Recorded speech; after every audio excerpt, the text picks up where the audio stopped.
Harka fuunee shamaa akkam jirtu kabajamoo dhaggeeffattootaaf daawwattoota Keelloo Miidiyaa odeeffannoon guyyaa irraa of harkaa qabnu kunooti. Raayyaan ittisa biyyaa miseensota waboo leenjii irra turan to'achuu yoo himu, waboon ammoo injifannoo labsate. Oromiyaa keessatti waraana irra akka jiran humnoonni waboo fi mootummaa dabaree injifannoo himachuu jabeessaniiru. Guyya guyyaan leellaa irratti raawwachuu kan himu waboon sochii isaa akka duraa caalaa akka dabale hima. Mootummaanis gama isaan humnoota waboo leellaa akka jiru gabaafachuu jabeesseera. Akka kanaan tibbana Shawwaa Lixaa Aanaa Jibaat keessatti mootummaan miseensota waboo leenjii irra turan to'achuu isaa fuula miidiyaa hawaasaa isaan gabaaseera. Gabaasichi akka jedhetti ajajni giddu galeessaa miseensota waboo Shawwaa Lixaa Aanaa Jibaat keessatti leenjifamaa turan kaambii isaanii cabsuun namoota 68 to'achuu hime. Ajajaan olaanaa waraana mootummaa Birgaadeer Jeneraal Xilahuun Dhugaasaa akka jedhanitti miseensonni waraanaa ergama biyyaalessaa kennameef halkanii fi guyyaa raawwachuun hojiitti hiikanii hojii gootummaa hojjechaa jiru jedhe. Jeneraal Mokonnon leenjifamtoota waboo to'atamaniif ibsa kennaniin riphee loltoonni waboo dargaggoota umuriin waraana hin geenye leenjii waraanaatti bobbaasaa jiru jechuun qeeqe. Duula waraanaa miira gootummaan raawwatameen miseensota waboo kanneen baay'inni isaanii 68 ta'e meeshaa waraanaa waliin booji'eera jechuun suuraa waliin gabaaseera. Waraanni mootummaa dhimma kana akkanaa jedhu malee waa'ee leellaa jedhame kanaa irratti gama waboo waan dhaga'ame hin jiru. Gama biraatiin waraanni bilisummaa Oromoo tarkaanfii cimaa waraana mootummaa irratti fudhachuu beeksiseera. Waraanni bilisummaa Oromoo tarkaanfii humnoota bilisiginnaa irratti fudhachuun loltoota hedduu du'aa fi madoon adabeeraa jedhe. Haala kanaan waraanni bilisummaa Oromoo zooniin kaabaa godina Walloo Aanaa Daawwee Arawwaa fi Aanaa Artummaa Fursee keessatti tarkaanfii cimaa fudhachuun loltoota mootummaa hedduu du'aa madoon adabuu isaa ibseera. Waboon lola gaafa sadaasa 12 fi 13 bara 2025 Aanaa Daawwee Arawwaa bakka addaa Qacaabar jedhamutti walaana gaggeesseen loltoota mootummaa hedduu du'aa madoon adabuu isaa himeera. Haala wal fakkaatuun guyya kaleessaa tarkaanfii Aanaa Artummaa Fursee bakka Shawaarreenyi jedhamutti fudhateen loltoota bilisiginnaa maqaa sakattaa waboon bobba'an hedduu haleeluu isaa ibseera.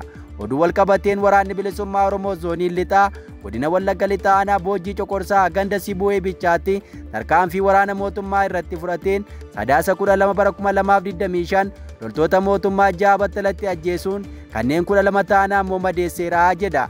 Akkuma kana meeshaa waraanaa sirraa eeggachuu isaa himeera. Kana malees guyyuma kana waaree booda Aanaa Ollaa Kataate Aanaa Laaloo Assaabii ganda Aallee Uwaatti tarkaanfii fudhateen loltoota bilisiginnaa 20 ajjeesuun kaan ammoo madeessuu isaa ibseera. Tarkaanfii waboon bakkeewwan garaa garaatti fudhataa jiru kana laalchisee hanga oduun kun qindaa'etti gama mootummaa Itoophiyaa wanti jedhame hin jiru. Gareen lamaanuu walaleelaa jiraachuu kan himan yoo ta'u, Oromiyaa keessatti lolli adeemsifamaa jiraachuuf gabaasni isaanii kun ragaadha. Ammoo injifannoo isaan labsataa jiran irratti qaama walabaa irraa gabaasni qindaa'e hin jiru. Oduu keenyatti aanuun humni milishaa aangoo humnaa olii akka qabaatu taasifamuun saamichi kellaa akka hammaatu ulaa saaqee jedhan. Oromiyaa keessatti saamichi kellaa irratti raawwatamu hammaachuun himame. Konkolaachistoonni 12 ol ajjeefamuu fi kellaan seera alaa 290 ol jiraachuun ifoomeera. Impaayera Itoophiyaa keessatti dararaa fi roorroon kutaalee hawaasaa hundarratti bifa garaa garaan gaggeeffamaa akka ture yoo ta'u, tibbanaa ammoo dhimmi konkolaachistoota fayyadamtoota miidiyaa hawaasaa dheekkamsiiseera. Torban darbe keessa konkolaachistoonni 12 haala suukanneessaan ajjeefamuu waldaan konkolaachistoota Itoophiyaa ifoomsee ture. Kunutuu kanaan jiru guyya kaleessaa milishoonni bilisiginnaa naannoo Oromiyaa keessatti konkolaachistoota dhaabuun maallaqa gaafachaa fi dhiittaa mirga namoomaa irratti raawwachaa turuutu gabaafame.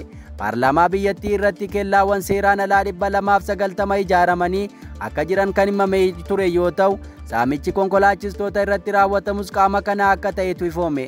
Milishoonni kunneen konkolaachistoota qofaa osoo hin taane namoota nagaallee qabuun hidhata waboo qabdaa, bilbila keessa alaabaa ABO'tu jira, rifeensa keetu dheeraadhaa fi kan kana fakkaatan jechuun maallaqa guddaa saamaa, hidhaa kaan ammoo ajjeesaa jiraachuu maddeen garaa garaa himu.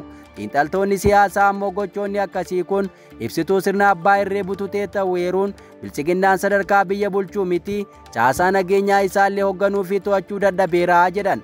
Kana malees biyyattii keessatti bulchiinsi xixiqqaan danachuun walii isaa to'achuuf kan dadhabsiisu ta'uu isaaf agarsiiftuudha jedhameera.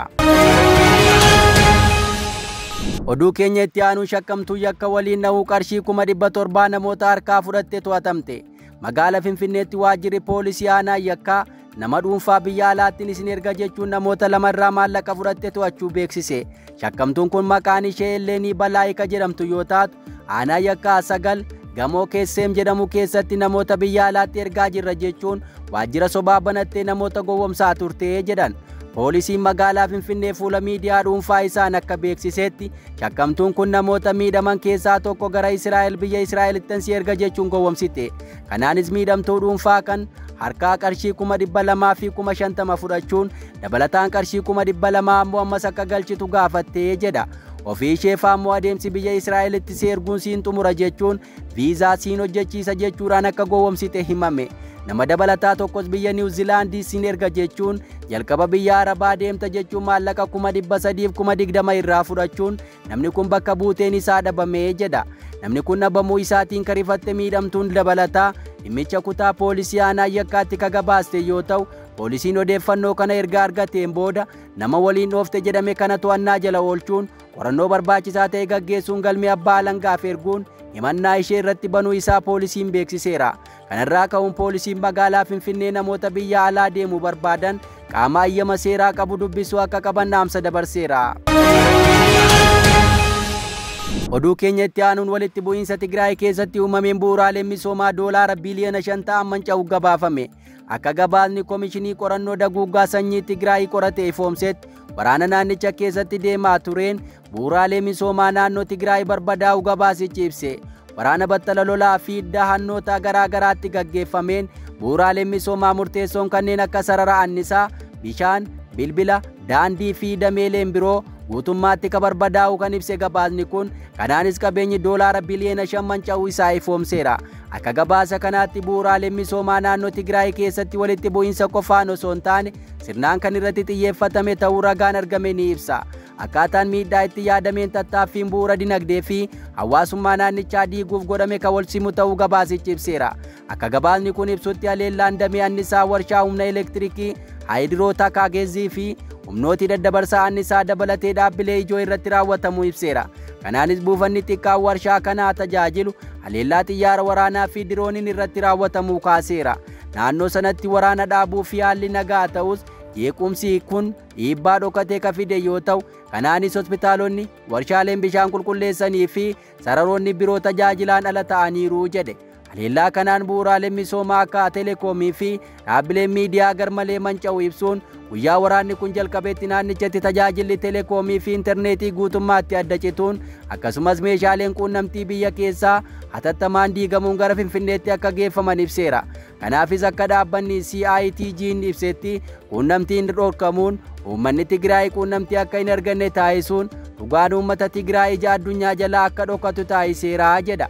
Gabaasni kun sararoonni sirna qulqullina bishaanii fi damee mootummaa ijoo ta'an barbadaa'uu ibsuun wallabdee kanaan dura naannichatti jiraattonni magaalaa tilmaamaan 60 fi jiraattonni baadiyyaa 55 bishaan dhugaatii akka argatan yaadachiise.